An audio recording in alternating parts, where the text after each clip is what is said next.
मैं हूं शिवम द्विवेदी और आप देख रहे हैं अपना पसंदीदा चैनल ज्ञानोदय के गुरुजी। आज के इस वीडियो में हम लोग बात करने वाले हैं अपने बोर्ड एग्जाम के पेपर की। ये एक ऐसा पेपर होगा जिससे बोर्ड एग्जाम में बहुत सारे आपके क्वेश्चन जो है ना वो रिपीट होने वाले हैं, क्योंकि पेपर ही कुछ खास है। क्या सर जी ये पेपर बोर्ड ने स्वयं जारी किया था या फिर सर जी इन्हें आपने इसको स्वयं बनाया है? तो हम आपको बताते हैं कि एक बोर्ड ने पेपर जारी किया था और मैंने स्वयं अपने 12 सालों के अनुभव के आधार पर इस पूरे पेपर को मॉडिफाई कर दिया। इस पेपर में जितने भी क्वेश्चन आपको देखने को मिलेंगे उसके आधार पे आपको बोर्ड पेपर में भी क्वेश्चन देखने को मिलेंगे। मतलब जितना भी क्वेश्चन होगा वो सब आपके बोर्ड एग्जाम में पूछा जा सकता है। तो सबसे पहले मैं ये जानना चाहता हूं, क्या आप लोगों को मेरी आवाज आ रही है? अनुभव के आधार पर इस पूरे पेपर को मॉडिफाई कर दिया। इस पेपर में जितने भी क्वेश्चन आपको देखने को मिलेंगे उसके आधार पे आपको बोर्ड पेपर में भी क्वेश्चन देखने को मिलेंगे। मतलब जितना भी क्वेश्चन होगा वो सब आपके बोर्ड एग्जाम में पूछा जा सकता है। तो सबसे पहले मैं ये जानना चाहता हूं, क्या आप लोगों को मेरी आवाज आ रही है? क्या आप लोग मुझे सुन पा रहे हो? जल्दी जल्दी से सारे बच्चे बताओगे। क्या आवाज आ रही है सभी को? क्या सारे लोग सुन पा रहे हो मुझे? Yes, good evening to all of you. बहुत सारे बच्चे हमारे साथ यहाँ पे लाइव आ गए हैं, बहुत बढ़िया। तो स्टार्ट किया जाए आज का सेशन। क्या बात है, बहुत बढ़िया। तो आज महायुद्ध होगा और मैं आप सभी को बहुत अच्छे से बता देता हूं, इस पूरे सप्ताह में हम लोग रोज शाम को 6 बजे पूरे सप्ताह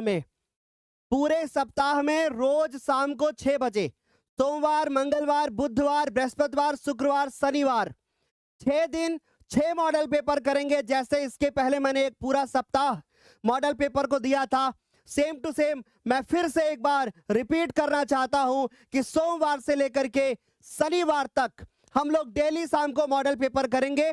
शाम को 4 बजे और कॉन्सेप्चुअल क्लासेस होंगी मेरी या फिर दिव्यांशी मैम की। तो भैया अब डेली शाम को हमारे साथ 4 बजे जुड़ना है और साथ ही साथ 6 बजे भी जुड़ना है। क्यों जुड़ना है सर जी? सर जी क्यों जुड़ना है आपके साथ? क्योंकि हो चुका है आगाज रण का, युग बदलने की तैयारी है। हो चुका है आगाज रण का, युग बदलने की तैयारी है और जीत उसी की होगी जिसका संघर्ष जारी है, जिसका संघर्ष जारी है। और जो बच्चा अंत समय तक मेहनत करेगा टॉपर वही बनेगा। याद रखना कि मेहनत हमें एक दिशा में करते हुए चलना है। हमें अब चीजों को रिपीट करने की आवश्यकता है, नया नहीं पढ़ना है कुछ भी। मैंने आप सभी को जो भी अप्रैल से लेकर के अब तक पढ़ाया है उसका हर एक निचोड़ अब मैं आपको पूरी जनवरी में दूंगा। इस सप्ताह मॉडल पेपर करूंगा और अगले सप्ताह एक और बड़ी सी कोई चीज आपके लिए लेकर के आ जाऊंगा। तो चलिए आज के इस सेशन को शुरू करते हैं। और किसको किसको लगता है कि ये मॉडल पेपर से बहुत सारे क्वेश्चन आपके बोर्ड एग्जाम में आएंगे, जिनको ये बात लगती है कि हाँ सर का पढ़ाया हुआ बोर्ड पेपर में आएगा, वो सारे बच्चे सेशन में जल्दी से आग लगाएंगे और फायर इमोजी भेजेंगे। तो फटाफट से इस सेशन को शेयर करना मत भूलना। स्टार्ट किया जाए, चलो भाई स्टार्ट किया जाए। क्यों स्टार्ट किया जाए ना, आपकी बार 586 पार, क्योंकि मजा तभी आएगा जब हमारा बच्चा हमारे रिकॉर्ड को तोड़ेगा। 586 हाईएस्ट है अभी तक का, इसको तोड़ेगा तब मजा आएगा। शुरू करते हैं मेरे प्यारे बच्चों आज की प्यारी सी क्लास को। तो सबसे पहले बात करते हैं कि सेशन में कैसा होगा आज का पेपर का पैटर्न। सबसे पहले अगर बहुविकल्पियों की बात करें तो 20 बहुविकल्पी मैं आपको कराऊंगा, जिसमें 7 भौतिक विज्ञान के होंगे, 7 होंगे रसायन के, 7 होंगे जीव विज्ञान के। उसके बाद लघु की बात करें तो 8 हम आपको लघु उत्तरीय प्रश्न कराएंगे, जिसमें 3 होंगे भौतिक विज्ञान के, 2 होंगे रसायन के और 3 होंगे जीव विज्ञान के। दीर्घ उत्तरीय प्रश्नों की बात करें तो 1 भौतिक से, 1 रसायन से और 1 जीव विज्ञान से। 20 नंबर आपको यहां से मिलेगा, 32 यहां से मिलेगा, 18 यहां से मिलेगा और टोटल 17 नंबर का पेपर हो जाएगा। अब एक चीज मैं बहुत अच्छे से क्लियर कर देता हूं कि मेरे प्यारे बच्चों, ये पेपर का पैटर्न उत्तर प्रदेश बोर्ड के अनुसार बनाया गया है, लेकिन पेपर का पैटर्न उत्तर प्रदेश के हिसाब से है। क्वेश्चंस तो ऑल इंडिया जो जितने भी हिंदी माध्यम के बोर्ड हैं जिनमें एनसीईआरटी चलता है उन सारे बोर्ड्स के हिसाब से होंगे। मतलब किसी भी बोर्ड का बच्चा इसको देख सकता है, चाहे वो यूपी का हो क्योंकि उसके हिसाब से तो पैटर्न ही है पूरा का पूरा, चाहे वो एमपी का हो, है ना, चाहे वो राजस्थान का हो, है ना, चाहे वो झारखंड का हो, ठीक है, चाहे वो बिहार का हो या फिर चाहे वो हरियाणा का हो, किसी भी बोर्ड का बच्चा है वो इसको देख सकता है। यूपी, एमपी, किसी भी बोर्ड का बच्चा इसको देख सकता है, लेकिन उसका बोर्ड हिंदी मीडियम होना चाहिए और साथ ही साथ एनसीईआरटी आधारित होना चाहिए। तो अगर किसी का बोर्ड एनसीईआरटी आधारित है तो इस पूरे पेपर को देख सकता है। शुरू किया जाए आज का क्लास फटाफट से। चलिए शुरू करते हैं लेके प्रभु का नाम। और जिन बच्चों ने अभी तक वीडियो को लाइक और शेयर नहीं किया है, फटाफट से इस वीडियो को लाइक और शेयर कर देना, क्योंकि मजा तभी आएगा जब आप इसको दोस्तों के साथ भी शेयर करोगे, तभी मजा आएगा। तो चलिए शुरू करते हैं। एक क्वेश्चन रखा हुआ है नजरों के सामने कि दो पृष्ठों से घिरा हुआ कोई पारदर्शी माध्यम जिसका एक या दोनों पृष्ठ गोली है, इनमें से क्या कहलाएगा। अब मेरी बात गौर से सुनना। कह रहे हैं कि दो पृष्ठों से घिरा हुआ। अब दो पृष्ठों से घिरा हुआ, मान लीजिए एक पृष्ठ ऐसे है, राइट, एक पृष्ठ आपका ऐसे है और दूसरा पृष्ठ आपका हो सकता है कि ऐसे हो, है ना। सर जी ऐसा भी तो हो सकता है कि सर जी इसमें एक पृष्ठ हो ऐसे, और सर जी एक पृष्ठ ये मान ले दूसरा पृष्ठ ये मान ले, ऐसा भी हो सकता है। और सर जी क्या ऐसा भी तो होगा तो फिर दर्पण भी तो ऑप्शन में हो सकता है सर। परंतु बच्चों यहां पे हमारे पास लॉजिक लगाइए और देखिए यहां पे क्या लिखा हुआ है, पारदर्शी। और दर्पण जो होता है वो हमारा पारदर्शी नहीं होता सर जी, वो तो अपारदर्शी होता है। इस बेसिस पे हम बोलेंगे कि दर्पण नहीं हो सकता और त्रिज्या का तो कोई सवाल नहीं उठता। इसका मतलब फिर क्या हुआ, गोली लेंस। और गोली लेंस कितने प्रकार के होते हैं, दो प्रकार के। एक होता है उत्तल लेंस जो कि ऐसे बनता है, और एक होता है अवतल लेंस जो कि ऐसे बनता है। और भी प्रकार के होते हैं पर वो आपके सिलेबस में नहीं है। तो ये आपका हो गया कौन सा लेंस, उत्तल लेंस, है ना, ये आपका हो गया उत्तल लेंस। और दूसरा जो लेंस हो गया वो कौन सा लेंस हो गया, अवतल लेंस हो गया। मैम क्या बच्चों को पोल दिया आपने, वेरी गुड। तो अभी हम लोग दूसरे क्वेश्चन की तरफ बढ़ेंगे। और मैम कितने बच्चों ने इसका करेक्ट आंसर दिया है, 70% बच्चों ने दिया है, बहुत बढ़िया है। अभी भी गलत मत करो क्योंकि बोर्ड एग्जाम में हमको बहुत सारी चीजें करके आनी है। और एक चीज याद रखना कि मेरे बच्चों इस पूरे पेपर में सुनना बहुत ज्यादा जरूरी है। अगर आप सुनोगे नहीं तो बहुत सारे और क्वेश्चन तैयार नहीं होंगे, ठीक है। इसलिए सुनना बहुत ज्यादा जरूरी है, प्रश्न का आंसर देना भी जरूरी है और सुनना भी जरूरी है। कह रहा है कि दंत विशेषज्ञ मरीज दांतों के का बड़ा प्रतिबिंब देखने के लिए किस दर्पण का प्रयोग करते हैं। तो चलो भाई इसका आंसर तो मेरे बच्चे मान लो दे देंगे। अब मैं आपसे एक सवाल पूछता हूं कि आखिर कारण बताओ कि भैया क्यों क्यों ये जो होते हैं क्यों प्रयोग करते हैं। अच्छा दिमाग लगाना, दांत तो बहुत छोटे होते हैं, दांत तो बहुत छोटे होते हैं, और अगर दांतों का प्रतिबिंब बनाना है, राइट, तो हमें बड़ा चाहिए ना, हमें बड़ा चाहिए ना। तो इन्होंने बोला भी है कि भैया बड़ा प्रतिबिंब। और बड़ा प्रतिबिंब कौन बनाएगा, बड़ा प्रतिबिंब कौन बनाएगा, इधर तो सारे दर्पण दे रखे। तो हमें ये बात बहुत अच्छे से पता है कि जो उत्तल दर्पण होता है ये हमेशा कैसा प्रतिबिंब बनाता है, छोटा बनाता है ना, छोटा बनाता है। और कैसा बनाता है, और बच्चों ये आभासी बनाता है, राइट। और कैसा बनाता है, ये सीधा बनाता है। तो कारण हमने बता दिया। फिर उसके बाद समतल के बारे में बात करें तो बच्चों ये बराबर आकार का प्रतिबिंब बनाता है ना। और कैसा बनाता है, आभासी बनाता है, और आभासी के साथ में सीधा भी बनाता है।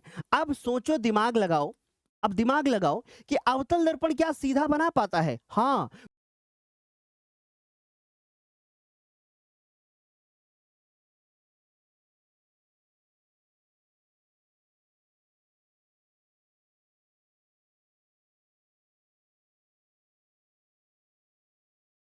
तो दंत विशेषज्ञ देख कैसे पाएगा, है ना, दिमाग लगाओ ना। इसलिए हमें सीधा प्रतिबिंब बनाना है और सीधे के साथ बच्चों हमेशा आभासी होता है। और बड़ा चाहिए तो फिर हमें अवतल दर्पण चाहिए ना, तो इसलिए हमें कैसा दर्पण चाहिए, अवतल दर्पण चाहिए। तो ये वाला करेक्ट आंसर हो जाएगा। मैम कितने बच्चों ने करेक्ट आंसर दिया? और ये प्रश्न बोर्ड पेपर में आएंगे, डेफिनेटली आएंगे। और सुनो मेरी बात, मैंने ना आप लोगों के लिए आज जो शॉर्ट आंसर और लॉन्ग आंसर तक रखे हैं आज के सेशन में, यार एकदम अलग हैं, जो आपने इसके पहले नहीं किए हैं। ये देखो, है ना, ये देखो जरा ध्यान से, है ना, कितने बेहतरीन से क्वेश्चंस रखे गए हैं। ये देखो जरा ध्यान से, है ना, ये देखो जरा ध्यान से। और बायोलॉजी के भी बहुत सारे क्वेश्चंस रखे हैं। तो भैया बहुत मजा आने वाला है। अभी तो सिर्फ पहले एमसीक्यू डिस्कस करेंगे, फिर उसके बाद एमसीक्यू के बाद फिर हम लोग शॉर्ट और लॉन्ग की तरफ जाएंगे। मैम कितने बच्चे हैं हमारी क्लास में? 4500 के आसपास बच्चे हैं। तो शेयर करना मत भूलना क्लास को, है ना, शेयर भी कर देना इसको। अब हमारे पास एक क्वेश्चन है कि किसी उत्तल लेंस के सामने 2f और अनंत के बीच में कोई वस्तु यानी कि कोई बिंब रखी गई है ना। बिंब का मतलब क्या होता है बेटा? बिंब का मतलब होता है वस्तु। क्या बोला जा रहा है? कह रहे हैं कि किसी उत्तल लेंस के सामने, कौन सा लेंस है बेटा? उत्तल लेंस है। बताइए जल्दी से क्या आंसर होगा। किसी उत्तल लेंस के सामने, ये कैसा लेंस है? उत्तल। और ये क्लास सारे बच्चों के लिए बहुत इंपॉर्टेंट है, रामबाण है बेटा, एकदम करके जाना है एग्जाम के पहले पहले इसको। तो इन्होंने कहा कि मैं पूरा टॉपिक ही समझाऊंगा। ये फोकस है, F1 बोलते हैं इसको, और ये इसको 2F1 बोलते हैं। यहाँ पे होता है इसको हम लोग 2F2, ये इसको बोलेंगे F2 और इसको बोलेंगे 2F2। पूरा कॉन्सेप्ट समझना है ताकि ऐसा कोई भी क्वेश्चन आ जाए तो हमारे बच्चे गलत ना करें, हमारे बच्चे हमेशा सही करके आए, है ना। कोई भी क्वेश्चन पूछा जाए, चलो जरा ध्यान से देखो। कह रहे हैं किसी उत्तल लेंस के सामने वस्तु कहाँ रखी है? 2f और अनंत के बीच। वस्तु कहाँ रखी है? 2f और अनंत के बीच। तो ये तो 2f है, तो इसके और अनंत के बीच में यानी यहां पर रखी गई है वस्तु, यहां पर। अभी ध्यान से देखना बेटा, ध्यान से देखने समझने की कोशिश करना। सभी को पता है कि अगर हम वस्तु अनंत पे रखेंगे तो इसका प्रतिबिंब तो फोकस पे बनता है, राइट। अगर हम यहां पर रखते हैं तो हमें फोकस से दूर यहां पर प्राप्त हो जाता है ना। और इसके कंपैरिजन में थोड़ा सा छोटा ही होता है, और उल्टा भी होता है, और उल्टा तो वास्तविक होता है। फिर उसके बाद अगर मैं यहां रखूंगा तो उल्टा और बराबर आकार का प्रतिबिंब बनेगा, है ना। फिर अगर मैं इसको यहां रखूंगा तो इसका प्रतिबिंब यहां पर प्राप्त होगा, उल्टा होगा लेकिन बड़ा होगा। इसका मतलब जब मैं इसके इस तरफ रहता हूं तो छोटा प्रतिबिंब बनता है, इसके इस तरफ जाता हूं तो बड़ा प्रतिबिंब बनता है, और जब यहां रखता हूं तो बराबर आकार का प्रतिबिंब बनता है, और जब मैं इसको भी क्रॉस कर जाता हूं तो फिर प्रतिबिंब आभासी हो जाता है, राइट। तो अभी हमसे पूछा क्या है? हमसे पूछा गया कि भैया बताओ कैसा प्रतिबिंब बनेगा। अब आभासी तो बनेगा नहीं, क्योंकि जाहिर सी बात है कि हम लोग यहां पर हैं। अब मन में सवाल है कि सर जी वास्तविक उल्टा तो दोनों में है, छोटे बड़े की बात करो तो अगर हम 2f के इस तरफ रहते हैं तो प्रतिबिंब छोटा प्राप्त होता है। मैंने सारा बता दिया। अगर ऐसे पूछते कि 2f1 और f1 के बीच में, तो फिर ये सेकंड वाला आंसर हो जाता कि नहीं हो जाता। और फिर उसके बाद आभासी उल्टा, आभासी के साथ कभी उल्टा होता ही नहीं है। और आभासी सीधा के साथ बड़ा कब होता? जब अपनी वस्तु को यहां रखते। तो बोलो कॉन्सेप्ट समझ में आया कि नहीं? एक बार फटाफट से बताना, क्या कॉन्सेप्ट समझ में आया? एक बार फटाफट से बताइएगा सारे बच्चे, क्या कॉन्सेप्ट समझ में आया? Very good. अगले क्वेश्चन के ऊपर तरफ चलते हैं हम लोग। लिखा है कि मानव नेत्र अभिनेत्र लेंस की फोकस दूरी को समायोजित करके दूर रखी वस्तुओं को फोकसित कर सकता है। ऐसा कर पाने का उसका क्या कारण है? हर दिन एक नया वीडियो आइडिया, पर ना व्यूज ना सब्सक्राइबर्स। क्या मैं कभी वायरल हो पाऊंगा? वायरल होने का सपना देख रहे हो ना, तो गुरु दूरी को बदलती हैं और उसके बाद क्या कर लेती हैं? वस्तु को देख लेती हैं। अब इसके थोड़े कॉन्सेप्ट को समझने की कोशिश करना, क्योंकि ज्ञानोदय पर कॉन्सेप्ट ही कॉन्सेप्ट। अब समझने की जरा कोशिश करना बेटा, जरा गौर से देखो। ये मान लीजिए कि ये कौन है? ये है छछूंदर लाला। कौन है भैया? ये छछूंदर है, छछूंदर लाला, इसका नाम है छछूंदर लाला, ठीक है। ये क्या है बेटा? ये कौन है? ये है बेटा आपके शिवम भैया, ठीक है। अब मान लीजिए कि ये इनको देखना चाहते हैं, अब ये बड़े शैतान है, कभी इधर है कभी इधर है, कभी इधर है कभी उधर है।